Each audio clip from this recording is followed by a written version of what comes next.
My first years as a vegetable gardener were far from perfect. Could have been way more productive in terms of harvest and also time wasted in the garden. Let me tell you everything I've learned over the last years and give you a head start.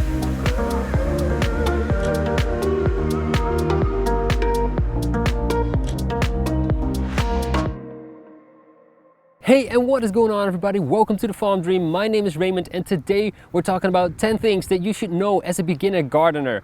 I'm gonna explain these things using this raised bed. We're actually gonna build a new one, and we're gonna fill it up with some vegetables, and I'll tell you everything you need to know to get a proper harvest. We're gonna start with tip number 1, and that's going to be starting small. I'm building a square foot garden here. It's just 4 by 4 foot, but starting small, make sure that you don't get overwhelmed.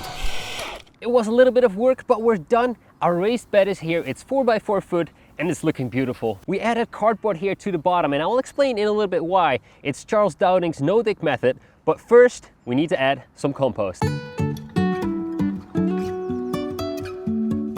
Here we are at our compost pile, and you definitely don't need to go to these extremes to get your compost, but this is what we got today. Now, compost is going to be tip number 2. Compost is nothing more than organic matter that's decaying.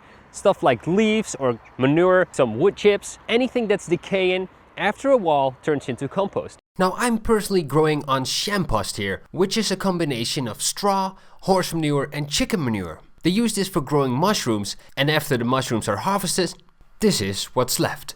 Now, you don't have to do this. Any compost from the garden store is just fine. Last year I actually used potting mix, which saved me about 70 cents on the dollar, and it worked out just fine. There's only one way you should move compost, and that's with a pitchfork. I tried using a shovel before. It's just a lot of work getting the pitchfork in there. Really easy to do and really easy to fill up your wheelbarrow.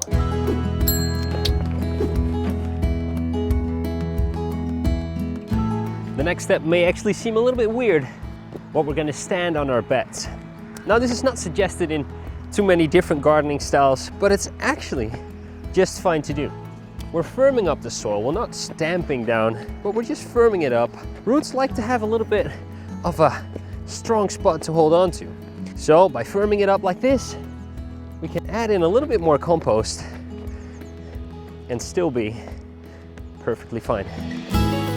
And after that's done, we're gonna give the surface a light rake to make sure it's level again. And that's it. The bed is completely filled up and it's ready to be used. We're actually ready to plant our vegetables in there, but I want to make a square foot garden out of this, and we have to define what the square foots are. For that, I'm going to use bamboo sticks. You can use whatever you want to divide it, or you can just leave it as a whole. But using square foot gardening is really great for your first garden. Since the bed is 4 by 4 foot, all we have to do is divide it in 16 squares. 4 foot in one direction and 4 foot in the other. The garden is marked out, we know all our square footage, and now it's time to plant the vegetables. Tip 3 is going to be get harvest in early. In order to get early harvest, we need to look at the right vegetables to do this. Things like radishes, pea shoots or spinach are great for this. Harvest within 50 days. But how do you know how many to plant? Now, I made a blog on this. You can find it on my website. I'll leave a link in the description about square foot gardening spacing. I usually work with transplants, so I grow these inside, I start them indoors and then get them out to give them a head start, and also to prevent slug damage and stuff like that, because they are bigger now and they can take a bigger hit.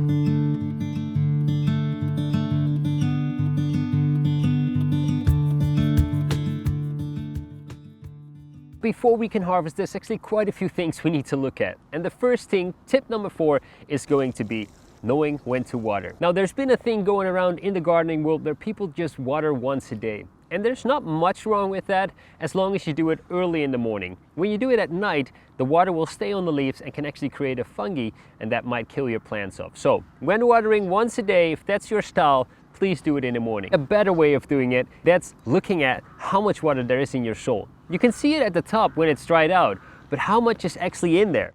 The easiest way to figure this out is just getting your hands dirty and dig down a little bit. You'll be able to see how far the water went down. Now, different plants have different water needs. Some like to be in moist conditions, and some just only want to be watered once or twice a week. It's good to invest a bit of time knowing what plant requires how much water. Now that we know how to water our garden, the next thing we need to look at is weeds.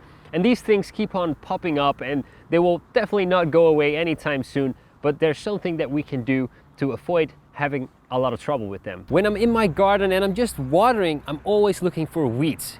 We need to get these out as soon as we can, but we need to use the right technique for the right weed. Small weeds without a big root system, also known as perennials, can be taken out by just giving them a quick tug. But perennials have big roots that go down really far and can survive all year. When pulling at their top leaves, the roots hold on, stay in, and regrow like nothing happened. To take out our perennial weeds like this sorrel I'm dealing with here, we're gonna use a pitchfork. Put it a little bit to the side, work it in there, and start pulling it up.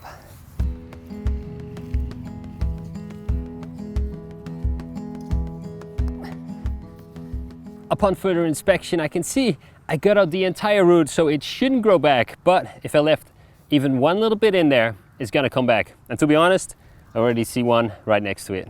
That's perennial weeds. Another way to keep the weed pressure down is using the Charles Dowding's no-dig method, which is actually what we did right here. We put a cardboard layer at the bottom, which smothers all the weeds and all the grass underneath. Now, if you want more info on this, definitely head over to Charles Dowding's channel and have a look. For tip number 7, we're going to go across the pond to the other side of the world, where there's another grower who actually also has a YouTube channel. It's my friend Tress. Her channel name is Naive Urban Gardening, and she has a great tip for beginner gardeners as well. Thank you for the introduction, Raymond. My name is Tress and I live in California.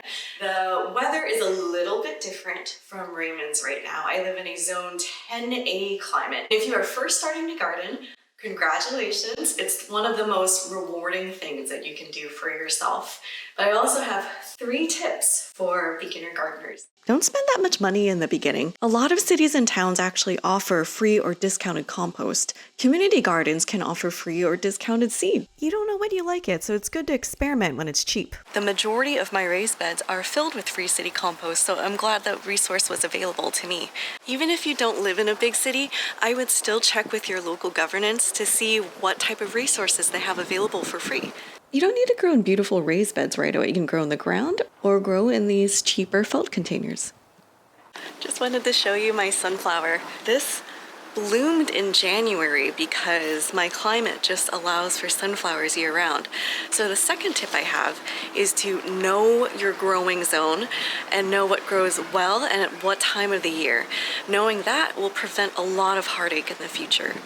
There are many gardening groups on Facebook, so be sure to look up your local one and see if you can get access to free containers. Gardeners are some of the most generous people on the planet, and a lot of these containers that I have here were actually free from other gardeners in my area. If you live in the US, there's a website called Craigslist where you can find a lot of free or discounted gardening items. I was able to purchase this net for $5 off of Craigslist. Hopefully those tips were helpful. Thank you so much for including me, Raymond. Thank you for your help, Tress. You are completely right. We don't need to spend too much money on a new garden. There's a big community out there that are ready and willing to help. Now that we know how to grow our crops and how to take care of them, the next step is going to be failure. And this is not something you want to hear, but this is something that is bound to happen. There's so many variables that it easily can go wrong, but don't be let down by something that simple. Put it like this. There's only one way to learn, and that is by failure. If you're doing everything right, you can't learn anything new. Sadly, we don't have any harvest here just yet, but when you do get harvest in the garden, you're usually left with a lot of leaves or stems that you can't really eat. In order to actually make use of that, we need to start a compost bin. Composting is something that I did last year in the backyard. I got a small bin, I chucked it full, and we're actually using that compost this year for our raised beds again. So we get free compost, and all you need to do is get a place and put it in there. There's of course a bit of a combination of what you should put in and what you should leave out, but do start composting. It's something that really helps out the garden. It's really good to add fresh, nutritious soil every year, so get it for free. And the last tip of today is just enjoying your time in the garden. This is something we don't do enough. So just get out there, take half an hour out, and just enjoy your time. The days where I'm moving wood chips or pulling weeds are actually the most carefree days that I have. So get rid of that stress and go into the garden. I'm gonna leave on that note. I wanna thank you guys for watching this video. If you liked it, leave a like, consider subscribing, and don't forget to live the farm dream. Well, just real quick, I actually promised a friend of mine that I would mention more often that you guys can become Patreons now. So I'll leave a link in the description. Thank you guys for watching. Okay, bye-bye.